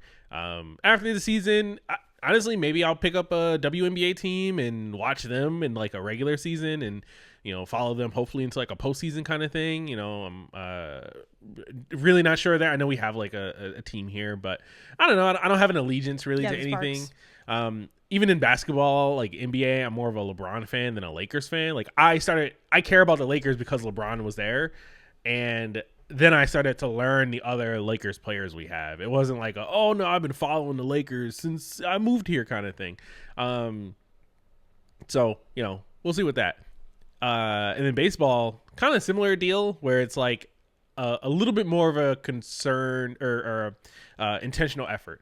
Like I would say, if I had to pick a sport next to the Galaxy and MLS, it would be Dodgers and baseball, where it's like I enjoy watching the Dodgers play. I enjoy watching a baseball game, which is so weird because it's like one of the most boring sports on paper, right? Where like nothing happens, and then everything happens, and then nothing happens for like another huge stretch. Both that and soccer, I guess, are kind of like. I think it's something about that like stop and go that I can kind of follow a little bit more, and like have a little bit just like more time to kind of grok what's all going on and like what's happening and what are the rules of the sport and everything like that. Whereas like basketball, I know the rules of the sport. I still think it's just too fast, and that like it's just always constantly moving. It's too fast, and also that like the game is over in like no time. Like if you can take a nap and oversleep an alarm and miss an entire basketball game. A soccer game is at least an hour and a half, not including extra minutes, not including halftime. A baseball game could go like 2-3 hours. The game starts when it's light and it ends when it's dark. You know what I mean? Like that like can happen normally, naturally. So I think it's also just like easier to catch a game on when it's baseball or soccer compared to basketball. So it's also a little bit why I'm sort of putting all my chips into baseball more than I am basketball. There's also more games. You know, Yeah. it was like 80 something games of baseball There's kind every of year. like too many games. A little which bit. is like one reason that I don't really watch much baseball. Basketball, I feel like is getting. It's funny because like all the sports have like their accusations. Like there is the like I do think baseball and soccer get the boring tag the most often, especially baseball. I mean, like, and I'm talking about like the really mainstream popular sports. Like obviously, like people might say golf is boring, but like ain't no one really talking about golf even. Like when they, you know, when people drag sports, they don't mention golf. Like Yeah. But it's funny because they all like have their own like sticky parts kind of like basketball. You mentioned the speed thing. Yeah, that definitely can be a con for me. It's the critique I always throw to basketball is nothing matters except the last like 2 minutes, and the last 2 minutes last for like 7 minutes because there's a lot of stopping. Yeah, even though it's fast, it's a lot of like stop and start. It's like, and I'm like, what's taking so long? And there's like so many ad breaks when you watch a basketball game. Like I don't know, it just like it's like fast and slow at the same time. And then, like, I feel like football isn't getting enough flack from, like, the general audience. Because, like, football can also be kind of boring. Like, it's kind of like a hybrid of a lot of things in terms of pacing. Because it's, like, it has that turn-based structure. But it's sort of, like, I think basketball is the easiest to wrap your head around. Because it's just, like, fucking points. Like, it's like, oh, people are scoring all the time. Basket. Like, there's a 2 and there's a 3. And that's kind of all you need to know. I mean, there's other stuff. But, like, you're kind of good. But, yeah, like, football has, like, a really nice, like, visual component to it, especially the modern era where it's like first down, you know, you can see the downs and stuff and kind of just like look at it that way. But I feel like that's the sport I least enjoy watching football, for at least in person. Maybe on TV it might be a little bit different, but I don't know. They all have their merits and cons, but it is funny that like sometimes I feel like only baseball and soccer kind of get the guff, and I'm like, you look at basketball from the right light, and it's not that funny. And same with American football. 100%. Yeah, like I'm kind of intimidated by how much baseball there is, but like I have been really enjoying like the osmosis effect of having the sports on, where it's like now it's to the point where I come into the living room and I'm like, are the Dodgers playing or are the Lakers playing? Yeah. And if they're not playing, why not? Yeah. Put the game on. Like, and I'm not really that actively watching it, but like, it's so nice to have. And then can you explain our current TV setup? Because we have something kind of interesting with the kitchen and the living room that I'd love for you to break down for people. Yeah, we might have talked a bit about it before on a previous episode, but we have, you know, our living room set up with, you know, the big TV in the living room. It has Apple TV. We're at the Apple ecosystem. Just one house. TV this time. Yeah, no, we had to downsize from 2 big TVs to 1 big TV. We have that big TV. It like faces the couch kind of in one half of the apartment. And then the wall that the TV is up against, behind that wall is the kitchen. Kind of like a half open concept kind of layout. So the wall that the TV is on divides the apartment almost between like the living room side and the kitchen side. And so on the living room side, we could have a game on and it could be playing over here. But then what I didn't want was to like miss anything when I'm in the kitchen, either like grabbing a snack or making dinner or doing whatever. So we took the PlayStation 3D display, which if you guys remember that, it was like this PlayStation monitor that came out with like the PS3 era. But we took that, we put it on one of the Kallax shelves that we have in there, and we had another Apple TV. We plugged it into there, and so now like what I'll do sometimes is like turn on, the Dodgers game, put it on both TVs, the big one in the living room with the sound and everything, and then the small one in the kitchen, usually silent, just because you don't want to have the audio kind of fighting over each other. But it's great because then I can like go get a snack, I can make dinner, I can cook something actively, I can wash dishes, I can do all this stuff in the kitchen while still following along with the game. Sometimes every once in a while we'll do like different sports on different TVs depending on like what's going on. Like if there's like a soccer game that we don't really care about, maybe that goes on in the kitchen, and the Lakers game or something goes on in the living room that we really want to actively watch. Sometime I'll also throw like my laptop or like my desk into that mix, where it's like, there was a time where like it was like 3 or 4 games happening all at once, like if the schedule's lined up that way, and it's like, dang, all right, I don't want to miss anything, but I can't reasonably catch all of it, so let me just have a main one on the big TV, and then like all these other accessory games going on that I can just like check in with, Yeah, no, it's been dope. It's been a great setup. That's so funny. So basically, we are trying to create. Oh my god, what are they like? The ESPN zone? Have you seen? Yeah, like the red zone or like. No. Like look up Google ESPN zone like bar or whatever. There's like a bar that ESPN has. I don't know if they closed them yet or if they still exist. I don't know why I said yet. That's kind of mean, but like I don't know. Things closed down, but they had like. It's kind of like a Buffalo Wild Wings for people who've been to that, or like a sports bar really, where it's like there's a lot of TVs. But their thing is like they're leaning really hard into like you eat and you're surrounded by TVs. Like they have like a really excessive amount of TVs, which I'm fine with because I'm very pro TV as well. Mm-hmm. But yeah, it's kind of fun to look at if you've never seen it. So I wanted you to look it up. But yeah, funny. But that's confused with their. I think what you said, yeah, red zone, where it's like you can. It's like it's all the football games, and whenever someone's in the red zone, it goes on. Oh my gosh, that's like a whole thing. Yeah. So on that note, you kind of mentioned juggling games and like having the element of the casual watch. So it's funny because like I didn't even intentionally pair these in this way.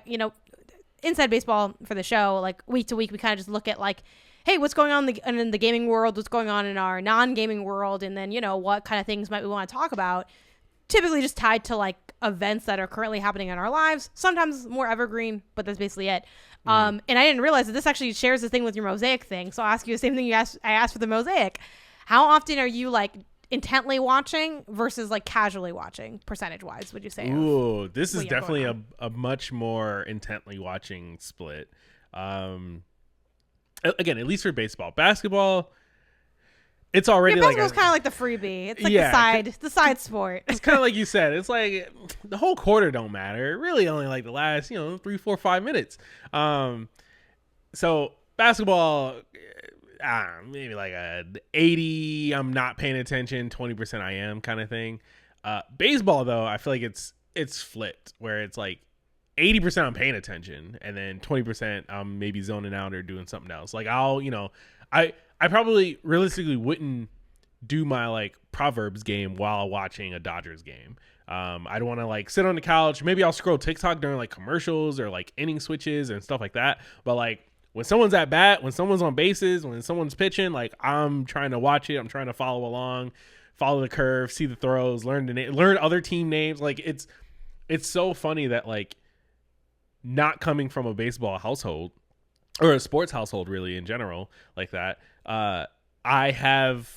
It's almost like you gave me a Nintendo in my first Nintendo is like a Switch or something like that. It's like, oh man, if you're enjoying this, there's like a whole world of content out there that you can play. You got Zelda. You haven't even played Luigi's Mansion yet. Exactly. So like every game I'm learning about like a little bit of history about the sport, the other teams, the rivalries, the strategies, like all of this. And it's even permeated now like, my social media feeds where it's like TikTok is now like I get like baseball TikToks of like historic moments or, crazy pitches or records that'll never be broken and all that. You know what?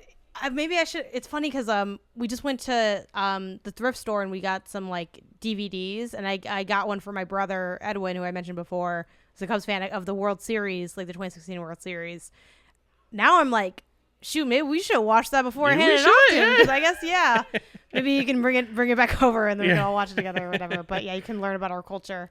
That is like a funny comparison. I like the comparison of like coming in at the Nintendo Switch where it's like, oh, like there's all this other stuff going on, but you can kind of, ostensibly just like start now and then you'll kind of be fine. But it is like this additional history.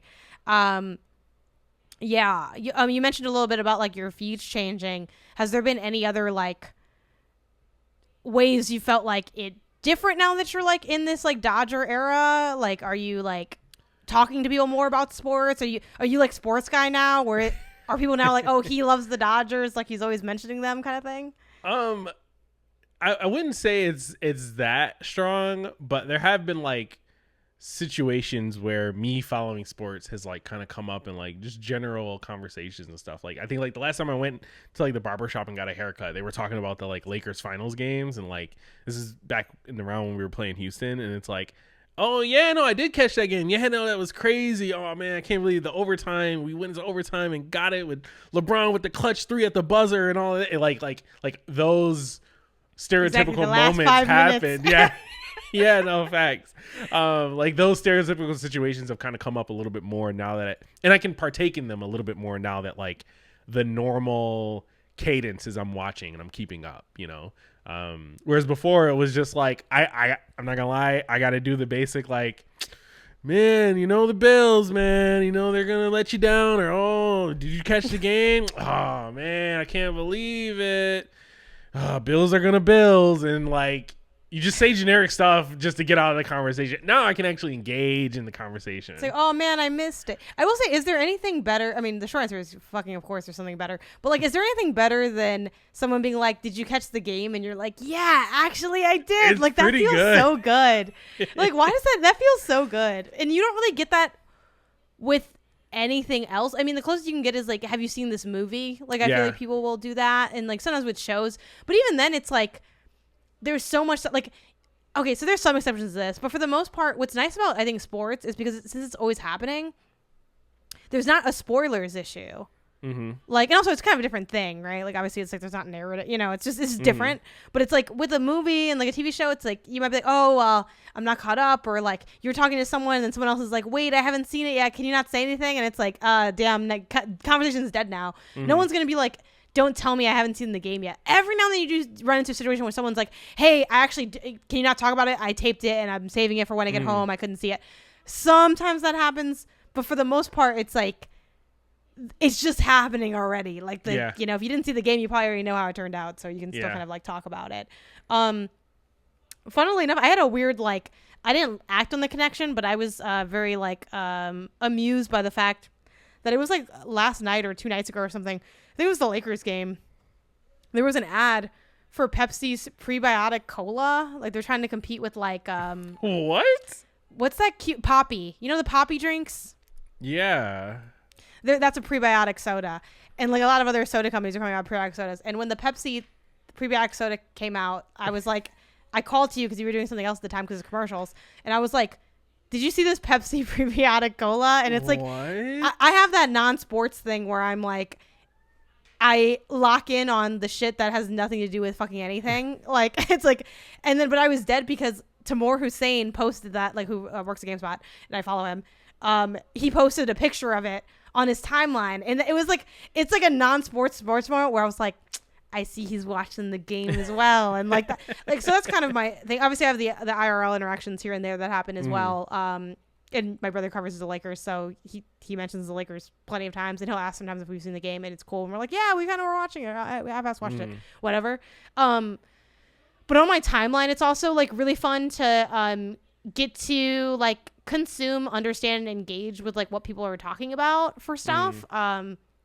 Like, that's kind of nice. The sort of digital town square of things, which I feel like I get a good amount for. I feel like I have more for baseball than I have for basketball on my feed. Again, I mostly just follow like gamers, so like a lot of them don't like watch any sports, but some of them do, and then they'll like talk about it.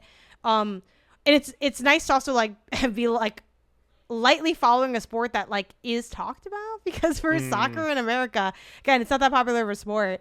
No, I don't know anyone really that, like, I'm sure a good amount of my followers watch soccer because sometimes they will engage in my posts. But for the most part, when I'm posting about a game, there's just sympathy likes. Like, no one knows what I'm talking about. I'll be like, man, this is so crazy. Yeah. And then everyone's just like moving on by. And it's like, damn, kind of, you know, luckily I have you to talk to about the game, because it's like, there's ain't shit out here. I mean, obviously you can go to Reddit or something, but like, it's not the same. I want like the organic timeline vibes. You know what's also funny, sorry to interrupt, is no go ahead. In that same regard, it's kind of like I find myself being more engaged with like other creators or other people too now, like in the sport, like I don't, with games for example, right? Like, it is, I feel almost like locked into my like the places I go for gaming news, gaming opinions, things like that, right? Like, you know, the shows I go to, the remaps, the min-maxes, the kind of funnies of the world that like I've known these people for a while. I've gravitated towards them. I like their content. That's who I watch. Being again fresh now with like sports, it's like, oh, you know what? Yeah, I'll listen to Corner of the Galaxy, which is in context, it's like a fairly popular, like big LA Galaxy podcast, but like it's not. I don't even think they're doing min-max numbers. You know what I mean? Like if I had to guess, definitely not doing like kind of funny numbers. You know what I mean? Like, or even just like scrolling on TikTok and it'll just be like someone randomly talking about, you know, the last game or something like that. It's like, yeah, you know what?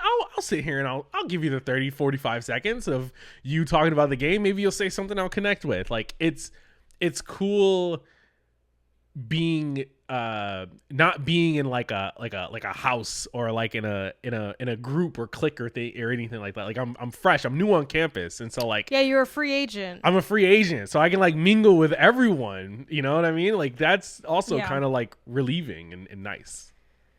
You know, it's funny that you brought that up because that's literally was what I was about to ask. I was going to ask if there's anything you do outside of just watching to like learn more about the sport. I guess like because Dodgers is your main one, like have you landed on any like Dodger stuff that you're checking out? Like have you looked into the Dodger podcasting space? Or are you kind of just going to wait for like something to come to you and then you're like consume it or not kind of thing? Yeah, I haven't gone looking. There's definitely been like clips of shows and things like that have like found its way into my feed. To be honest, I really like our announcers. So I kind of want to see like what if they have like any pre or post show kind of content that they do regularly, and maybe like start to just try and catch that as well. There's something about like kind of like your you know, you being raised by ESPN. It's like there's something kind of nice about like having a personality that you also kind of like learn over time, and you know their opinion, and you can kind of like know how you relate to their takes on things, where it's like, oh, you know, Johnny, he played one of his worst games. We know he can do better than that. It's like, you know what? I do know that Johnny could do better. I agree. Johnny could do better. And it's sad that he didn't deliver at that game or something like that. So yeah, I don't know. There's nothing like hard in the sand that I'm like actively following. I'm open to it though. It's just a matter of it coming across my screen. Maybe I gotta just since you said it's still going, maybe we should go to the Sacred Text. Pardon the interruption. Now, PTI covers like everything, so it's not just Dodger, but like I don't want to oversell this show, but it was really fucking good. Like it's kind of crazy. Like it's crazy how good the show is, and it's funny actually watching. Now that's like sports is just kind of on. More so basketball than baseball. I feel like I'll watch a little bit of the baseball poster because a lot of times like when you put it on, like you don't turn it off, and like I'm kind of like a dog in that way where it's like I'll just watch it because it's on, like, and I just like won't I could turn it off, but also like it's not bothering me, so I'm just like I'm just gonna watch it, like even to the point where like it'll be the same game replayed again, and I'll just start watching it from the front, like I don't know, it's just on, so I'm just kind of like, you know, taking it in. So like the Dodgers one, you know, it's outside like the stadium and stuff, and people are always going crazy in the background or whatever. But like, I don't know which basketball one it was, so I'm not gonna name the show because I don't want to misname the show if I'm like, I don't know how to track it or whatever. But like, some of the basketball stuff like post game is like kind of whack. I was like, this is like not that good. Like it's not like horrible. It's like it ranges from like fine to like really dorky, and I can say this as someone that makes a lot of dorky content because I work in the game space, and I do think the game space can sometimes get a little too like sometimes a little too jokey or like whatever, like, you know, we kind of like goof off a bit, and it's one of those things where like it is funny because like you never know when your audience is like coming in or not for things, so it's like, oh, like I always wonder if like this is someone's first episode and it's like we're like wilding out, but for the most part I actually would say like the places that I work are pretty like standard for like main shows. Like when we're getting weird on, you know, min-max is like New Show Plus. Like if you show up to New Show Plus for min-max, like it's a fun time, and you definitely like gain, you know, value from like some of the stuff we bring to the table and our personalities. But it would be like a weird, like I would probably not show New Show Plus like immediately to somebody because it's like our freak pit of ideas kind of thing. And like some of the post game stuff gets a little freak pitty, and I'm like, what's going on here? Like I had no idea you guys were so and yeah, and maybe I'm like an uptight, like, you know, pseudo journalist, like traditional games media person or something, but I'm just like, I don't know. I don't mind like things being a little bit like more personality, like having that personality infused into it. But that's like what I liked about like PTI, and I'm sure there's more modern shows than PTI that are good. But like, or the Dan Patrick show, I also like loved. I haven't listened to it in forever. Maybe we should start putting that on. yeah, like that's like, it's like a great blend of like, it's like super informative, like great stuff, like great interviews. And like sometimes they're going like little tangents, kind of in that, like you mentioned liking the announcers for like the Dodgers, kind of in that baseball sense of the like, what's fun about watching a baseball game, especially like on TV or I guess like on the radio by extent. Well, maybe more TV than the radio, because the radio they're like explaining like the plays.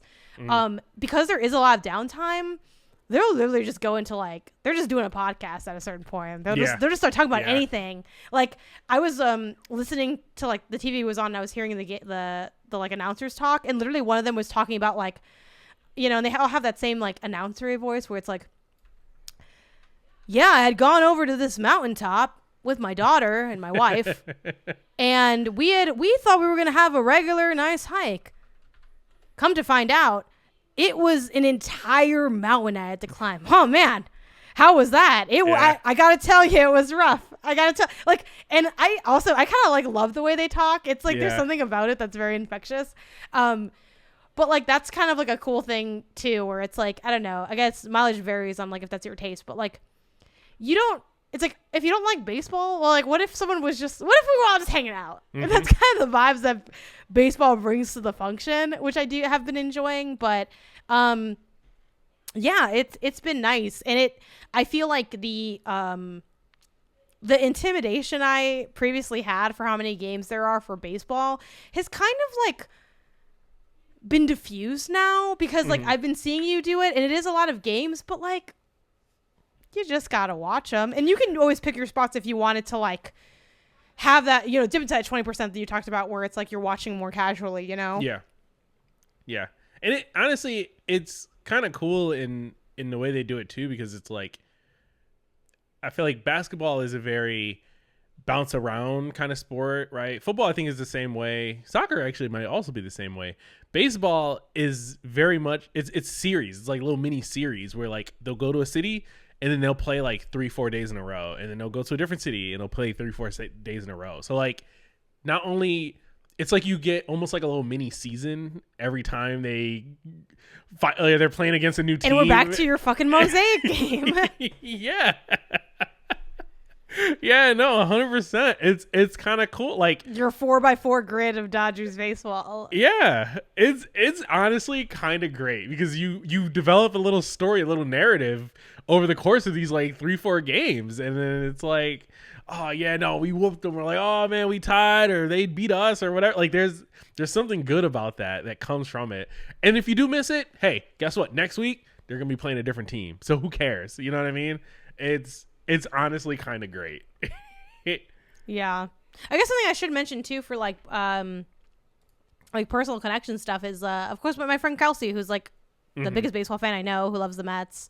It's been like fun like talking to her about like different things going on like in baseball, and like asking her some questions, and just kind of like having a little bit of like that conversation has been fun.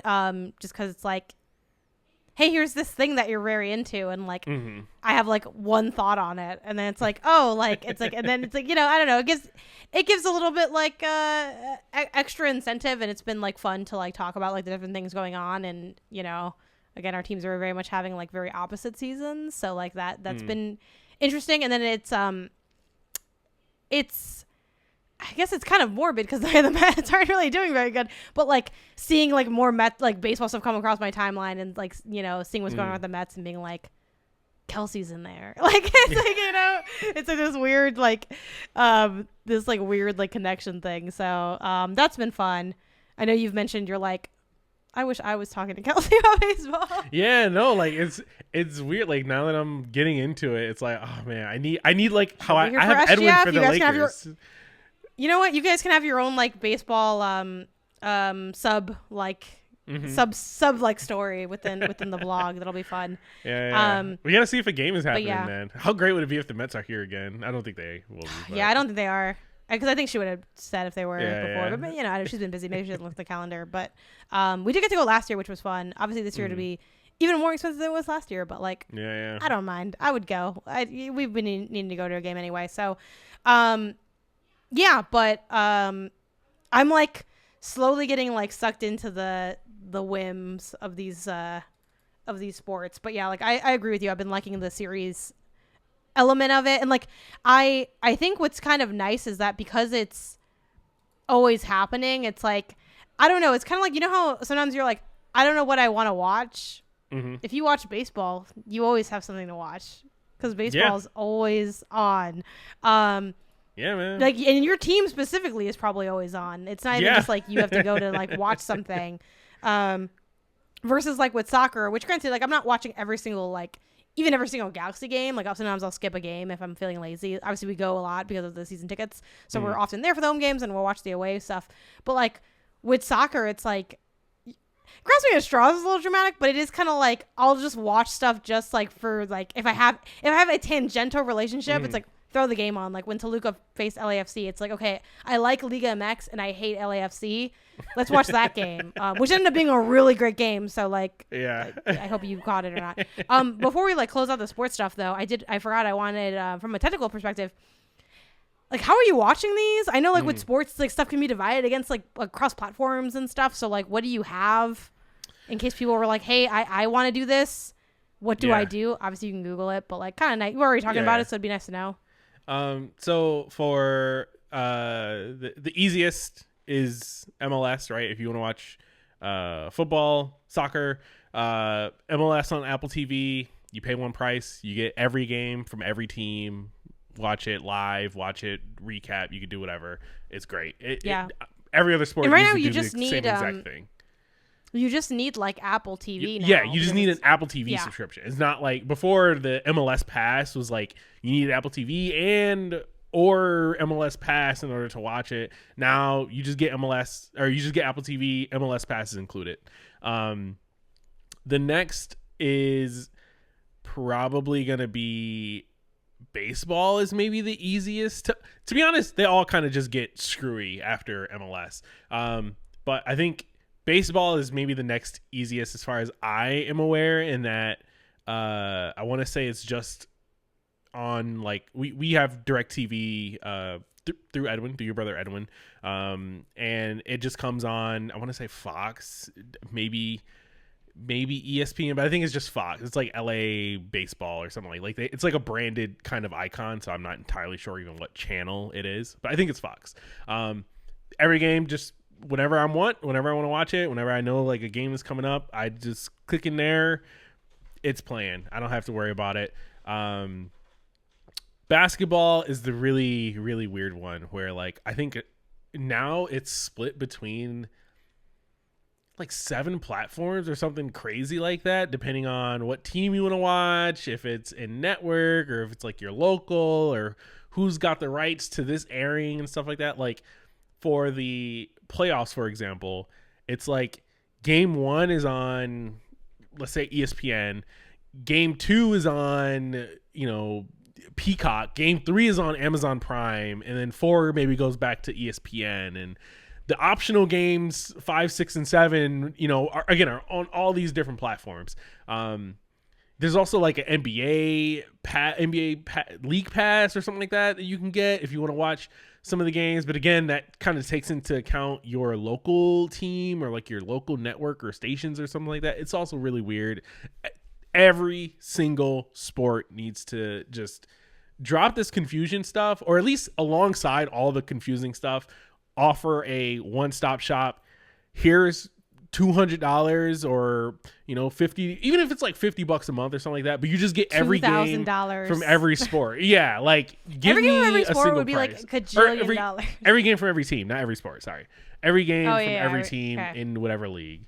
If I care about baseball, let me pay $75 a month, and I can just watch any team play baseball whenever they're playing.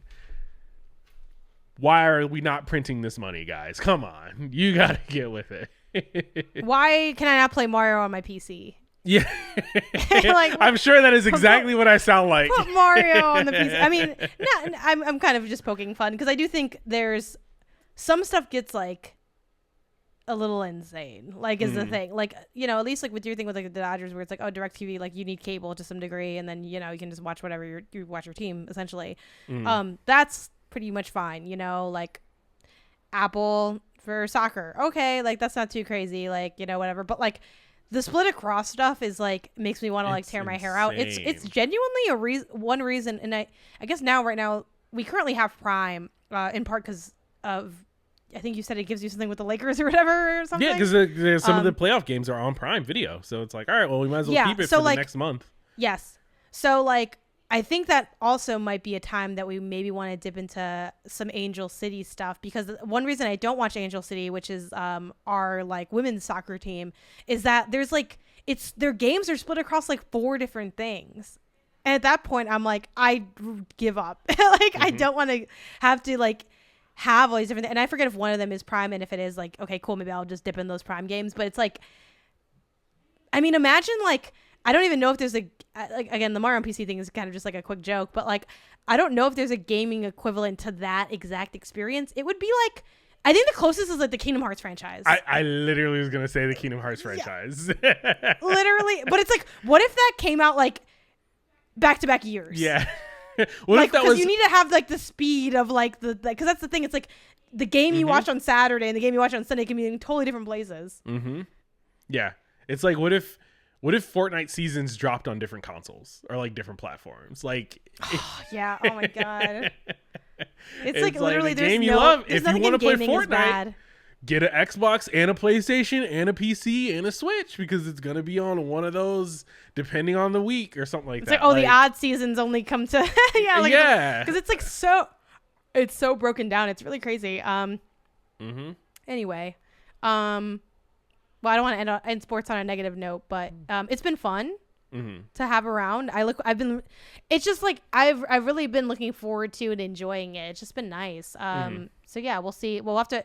I think we'll start modern. Well, I mean, no, she did PDI, and Dan Patrick is also like a very old guy. We'll start with maybe some Dan Patrick show for like your sports. And again, it'll be a generalist thing, but like, sure. I think it'll be a fun that's a fun have on the TV. Yeah.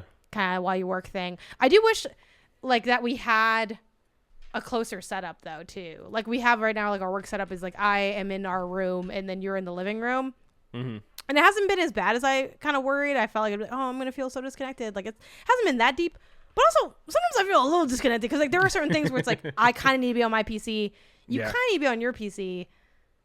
I'll see you like hours from now. Like it's like, I don't know. And then it also makes it so like we can't have centralized shared entertainment because I mean, I guess we could both put something on at the same time. And like kind of, so I don't know. Well, I'll have to come out to the living room when I'm like just working on my emails or something that's like simple and like laptopable, and then we can hang out that way.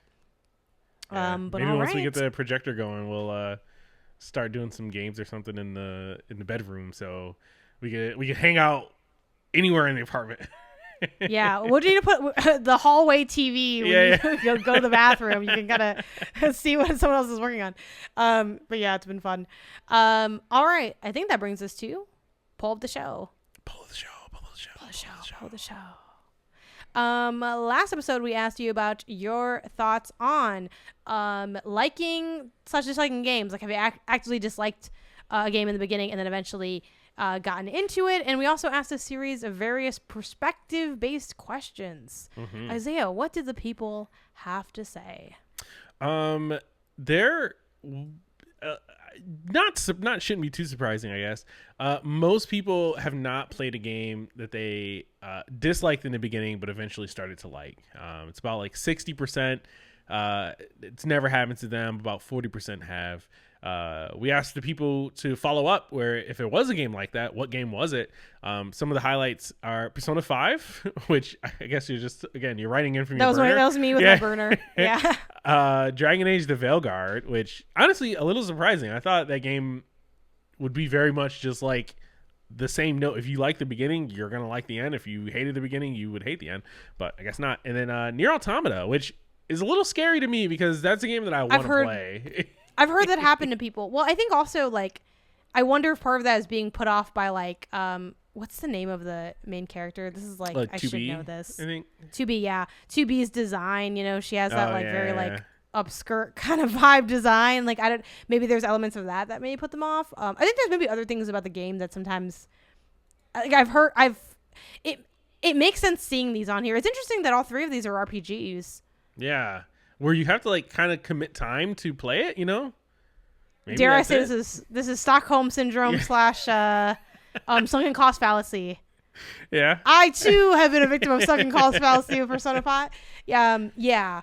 I do think Persona 5 is a funny one. I mean, I specifically played Royal, so it had like even more content than the base one, but it was such a humbling experience because like the way I wanted to rip my own head off when I got like genuinely like I don't know something dumb like 80 hours into it, and I'm like, guys, the systems are really cooking now. It's like, bitch, shut up. What are you talking about? But like genuinely, like it felt so. I was like so annoyed that like with only like 30 hours left of the game, I really did not feel like completely different about it. But I'm like, I actually like there's more. Like I'm gaining more. Like that feels kind of illegal because I feel like it should just be like what you see, what you get. You know what else is really gonna change? But I'm like, actually, like this thing. But they, to their credit, they do introduce stuff for like a really long time. Keep me posted if you ever play that game because I'm ready to become a sicko who's like watching someone play Persona 5 Royal. I do want to play it. I don't know when I'll ever get to it. But again, I played the Metaphor Refantasio. Yes, Metaphor Refantasio, and I was like, oh man, I kind of want to go back to some of their older stuff because What this bums game me out slaps. I don't think there's any way that like I have to beat Metaphor Refantasio. I haven't. I feel like that game's better than Persona 5 Royal. Yeah, like it probably is. That I like game's the really mechanics good. more. And not gonna lie, love that there's no teenagers in it. You know, love that it's not there's no teacher who's like trying to assault you and stuff like that. You know what I mean? It's That like goes a long way. they get rid of the creepo factor is the thing. So Yeah. that's kind of nice too. But I don't believe you ever turn to mice in that game. So just room for growth. But don't tell me if you do. Don't tell me if you do. Don't tell me if you do. I'll be surprised. Okay. And then what they have for these perspectives. Yeah, for the perspectives, very interesting. I'll just kind of go through what we asked. So we asked, what's your take on the door perspective question? Which for those who didn't listen or don't remember, it's if you were to equate a door as to being on and off, is open on or is closed on? And most people, 70%, said that on is open. They side with me. And it's a great place to be. I'm doing the Smash Bros. Clap. The bitter Smash Bros. The pity clap. Yeah. The consensus for ordering of like which of these things are bigger than the other. The smallest we have is big. The general consensus is that the smallest is big. Next up, I guess big can you read them all first, and that way people can sure. So the question is in what order are these in size from smallest to largest? Big, giant, jumbo, and large. So those four words. How do you place them? The consensus is that big is the smallest, and then up from there is large, and then up from there is jumbo, and then giant is actually the largest thing. Which I think is kind of like where we landed after some finagling. Yeah, I think that the jumbo and giant is the thing that we weren't fully in agreement in, and then I bought into your rationale. Yeah. Which I'm glad I did, because now I get to say they kind of agreed with me. Yeah. And then the secret perspective question is, which is more wet between moist and damp? A little bit surprising to me. Most people think damp is the more wet word. I agree with that. I get in my head. Do you feel the same? I feel like damp is like a surface level wetness, and moist is like a throughout like a wetness. Yeah. Sorry, I know this is triggering for a lot of people. Yeah. It's like a sponge kind of like a thing to you. Yeah. Like I feel like my shirt gets damp, but my body feels moist. You know what I mean? It's like I don't want your body moist. I don't like that. I don't know if it's like a hot day or so. We got off the pool or something like that. It's like, you know what I mean? Like I feel like one is like a very surface level thing, but I'm wrong. The people say otherwise. So well, here's the thing. I think this is kind of contextual, but now it's like a mini episode of the last episode. But like a cake can be moist. Mm-hmm. But if a cake was damp, that would be wetter than moist. That would be. Yeah, but because moist is like barely like. But if like a shirt liquefied. was moist, I'd be like, that's way more wet than if a shirt was damp. I don't know, because I feel like the other day when I tried to dry the clothes and I put it on like delicate dry, and apparently delicate dry means we're not fucking drying the clothes because they didn't dry at all. But I would say those clothes were moist. This is only helpful to you because you're the only one that touched the clothes in the dryer. Yeah, no, I agree. And those were pretty wet. Whereas like a shirt can be like, I feel like if I spilled water on my shirt, it becomes damp. You know what I mean? An undried shirt is moist. Yeah, but like that's what I mean. Like I think that the damp is then wetter than the moist. Like if you spilled some water, it's like that's damp. While moist is like, oh, you're not dry yet. No, see, I'm the opposite. I'm saying that the opposite. Yeah. I'm saying that the moist is a more wet shirt. But I agree with you on the cake. I agree with you on the cake. And for these reasons, people wrote in and someone said, y'all are crazy. Also, I feel jumbo is the marketing term for biggest. So it just seems biggest. Yeah. Fair enough. Yeah. But, you're in the park at a big PR, big marketing. Yeah. And somebody said, this episode had more conversations that made me want to fight someone than ever in my life. I do think that it was a charged episode. It was a very much unintentionally triggering episode. Of firm ideas and wrong opinions. Like I think this is one of the few episodes where like your brother Edwin would like send us audio messages to the group chat about what we just said, like as he's listening to the podcast, like that. Yeah, he sent us a really funny it was really funny from JJ Reddick that said these guys are idiots. I don't know if it was edited or if that's just a quote Reddick said about something at some point, but that's us. That's us. And this week, what are we asking people for poll of the show? Yeah, this week we're going to be asking about your history with like task trackers and focus music, like Lo-Fi Girl and Pomodoro, as well as do you enjoy just having sports on? If you could wave a magic wand, would your living room be like a Buffalo Wild Wings, or are you like, nope, I either want to play it or see it or just not hear from it at all kind of thing? And that is it for this week. You can send your questions and topics to the email inbox at GamesAndNotGames.com.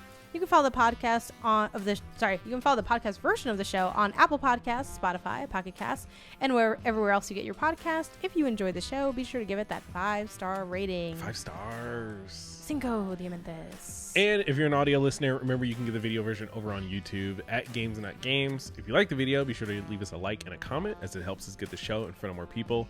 You can also give us a follow over on social media. We're pretty much everywhere at GamesAndNotGames, but that's mainly BlueSKy, TikTok, Twitch, and Backloggd. Anything else? That's it. Until next time, gang. Gang. Peace.